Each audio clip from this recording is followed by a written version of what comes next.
প্রথমেই একটা অত্যন্ত গুরুত্বপূর্ণ তথ্য আপনাদের সামনে রাখি। আমি ভাবিনি যে এটা বলতে হবে আলাদা করে, কিন্তু তাও এটা বলে দিচ্ছি। অবশ্যই এটা জেনে রাখুন এবং জানিয়ে রাখুন। আপনারা এসআইআর এর ফর্ম ফিল আপ করছেন সকলেই, এনুমারেশন ফর্ম যেটা বিএলওরা দিচ্ছেন সেই ফর্ম আপনারা ফিল আপ করছেন।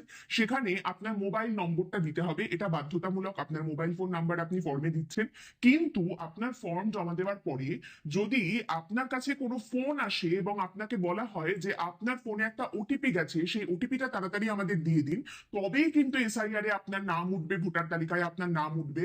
তাড়াতাড়ি ওটিপিটা দিতে হবে। আমরা এই মহকুমা শাসকের অফিস থেকে বলছি বা নির্বাচন কমিশন থেকে বলছি। এরকম যদি বলে আপনার কাছে ফোন আসে, অবশ্যই করে এই ওটিপি দেওয়ার কাজটি করতে যাবেন না। ওটিপি দেবেন না।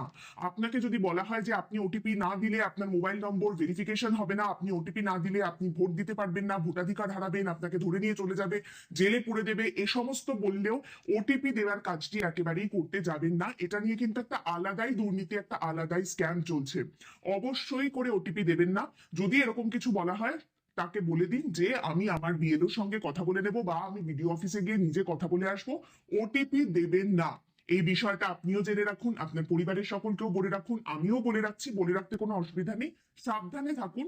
কোনো যদি কেউ ফোন করে বলে যে আপনার এসআইআর এ নাম তোলার জন্য একটা ওটিপি আসবে, সেই ওটিপিটা আমাকে দিয়ে দিন, সেই কথায় একেবারেই কিন্তু মানবেন না এবং পা দেবেন না।